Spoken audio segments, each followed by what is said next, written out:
For me, this is love. This is a form of love, first for ourselves and then for each other. So thank you for this gift. The first gift is being unapologetically ourselves, and even more actually learning how to do that and how to claim our space. I feel seen and understood. It's important to know the history, to learn from it, to make the world better. Art. Hopefully I can try and share my art here sometime too. Let queer art grow and be seen. Hello, we're here with Evie, one of our artists from the Queer Museum 2025 with Active Rainbow. My question to you today is, why is the existence of artistic spaces created by and for queer people so important? At least in my opinion, I believe that the queer mindset and the queer point of view is very free, liberated and uncensored. And when queer people create art, they put this mindset in the art. So the art is, apart from being very political, because being queer is a very political act, it is very desexualized, very uncensored. There are no beauty standards, it's stereotypical beauty standards. There is no limits to what and how can we define a queer person to be. And especially it's important, at least for me, for queer women and queer femininities to be depicted in queer art, because being naked as a woman in art is very even capitalized a lot of times and very sexualized. So for, at least for myself, putting other perspectives that are not that do not belong to the gender norm is something I feel very proud of and want to put out there, and hopefully can inspire and create even more art from other artists. Thank you. Yes, I made this flag because for me being queer and being disabled are inseparable parts of me, and also to represent the way we need to still really force space for disabled people into the queer spaces, and it's still a work in progress. This is our art. It's about the gender queer expression. I don't know if Evelyn, you want to say something more? Okay, so we kind of made it as an infographic of sorts, where like it's some kind of information that we felt was useful to know about trans and genderqueer people, but like we also knew we had to like make it sort of cute, so we kind of just went with this like sort of aesthetic, which ended up just being a lot of like pop-up windows. And I really like the way that Evie and I collaborated on it, how we like came to like implementing this design, and also like the research of it was really interesting to like, collaborate on. And in the end, I was really happy to like see people actually reading what's written on it, and I didn't really get to talk to a lot of people about it, but I hope they learned something valuable, because I think that was like ultimately the main goal for me of making this. Yes, and our concept was, how would the search history be online for somebody who would like to see what gender queerness is, or is a trans or genderqueer person and is looking for information online.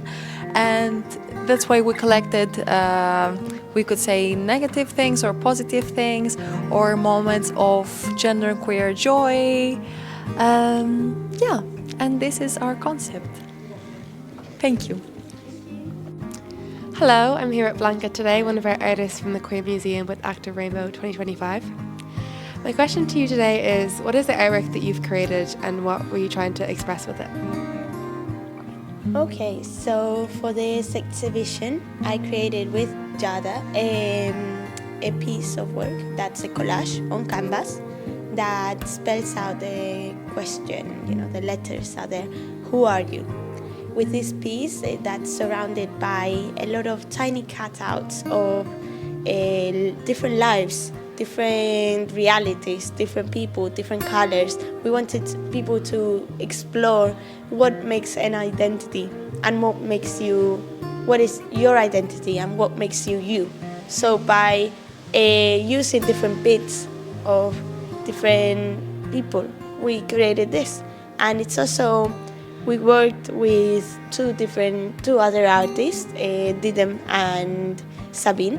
They made a box with some poetry that the poetry reflects on our existence is political and about that. And then also the box, there's a giant box that Sabine created where you can sit and reflect on, sit and look directly to the collage and reflect on what makes your identity yours and what is it. It's a box. My artwork is a poem, and I love to express myself through poem also because it gives me a means of dealing with emotions in a more healthy way, and I get a beautiful product out of it. And for this year's title of the Queer Museum, I thought a poem about our existence and how even our identities can be perceived as political because the world made it so. And I've encapsulated this in a written way. So we're here with Javi, an artist from the Queer Museum, and we're going to ask him a question. The question, what a work from another artist in the exhibition has made you reflect on identity and on who you are and the queer experience? I would say it's probably Amphisexuality. That is a piece of artwork created by my friend Angie. Nice. And this piece really delves into the complexity and all the sexuality spectrum, ranging from the asexuality to the sexuality. You really just have to, so simple, you just have to put a sticker where you fit in this spectrum, and it really makes you reflect and think about whether you fit and discover other people's experiences and other people's perceptions of how complex and how broad is the sexuality. And I find it really inspiring. Wow, thank you so much for this. Hello, I'm here with Angie, one of our artists from the Queer Museum 2025 with Active Rainbow. And I'm here to ask you a wee question today. So during your artistic creation and through the process, what have you learned about yourself through this? Well, in the beginning, I was expecting a way different result, and also when it comes to materials and what colors I use and what type of art I would create. In the beginning, it was supposed to be a painting, and it ended up as a painting collage. So I learned that I can just trust the process and just go and figure it out on the way. And also I learned how to manage it in the time schedule that we had. And I just learned that I can just still enjoy the process very much even before the artwork is put up in the museum, because it's still a type of representation that I saw for myself, and that's very important to me, and it made me feel very happy, and I learned a lot of things, I would say. Thank you so much. So beautiful. I do really feel grateful to be part of this Queer Museum and to be creative and to work with my fellow queers. I'm really, really happy, and yeah, that's it. My magical moment was looking at this particular art piece and just reading the whole thing and seeing myself so much in every single writing of it. It was a very beautiful moment connecting with other artists here. That's it. I am here with Liz, and Liz, I wanted to ask you a question. How does it feel to see people interact with our art? Yeah, I guess when we created our both their art pieces, The Story of Us. We didn't know what kind of impact it would have on the local community because it started with a blank wall, and then people placed their sticky notes about their love stories with their current partner, their ex, or their situationship.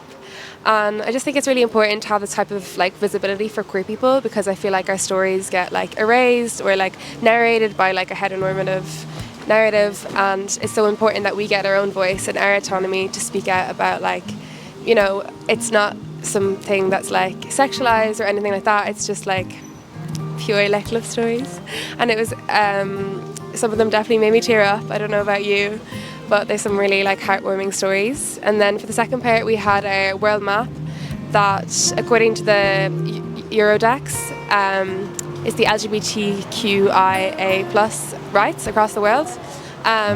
And making the artwork, it made me really realise how lucky I was to live in Ireland, because the colours was like from red to green depending on like the types of rights, including like marriage or laws.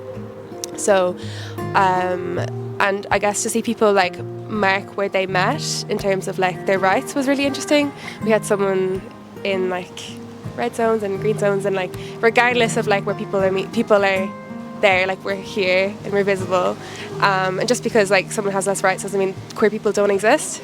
So yeah, I really enjoying watching people engage with it. So thank you, Javi.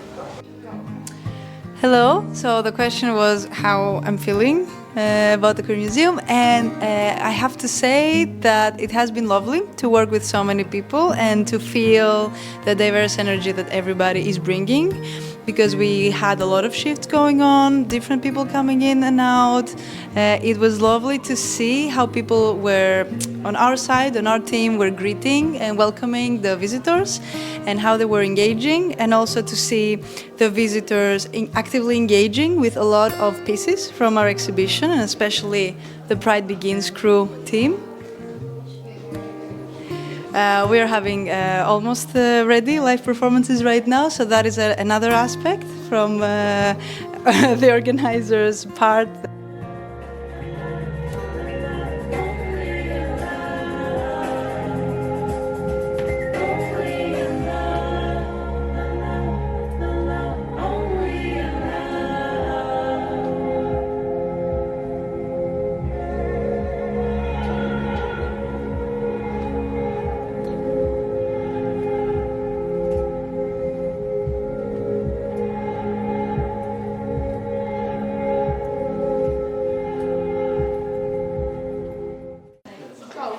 So that is all from Angie and I here at the Queer Museum. That's a wrap, I guess. Mm-hmm. See you next year and keep slaying. So we're here with Javi, an artist from the Queer Museum. ¿Tú eres lo que te cámara? No. Yes. ¿Tú de cámara? Be home later, Roger. You don't know I'm here at the Queer Museum, but... Hello, I'm here with Angie. We love to keep it I lost my train of thought. She was all I wanted, but not what I needed. I was also needed, but not what she wanted. Ordinary person I created. Fond of her. Moment of silence. I think that's enough heartbreak for today, so thank you all very much. Lovely. Yes. Hug it out.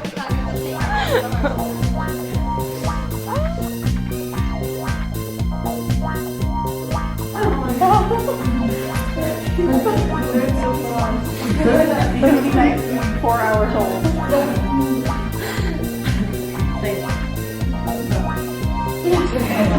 Did I say the question right? No, you said perfectly.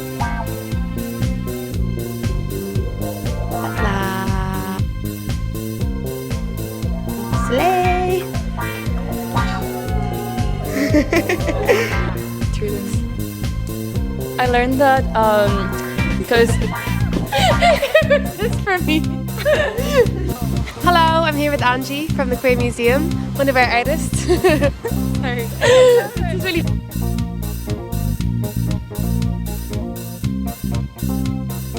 So we're here with Liz at the Kanepes Kulturas Centrs. Okay, no.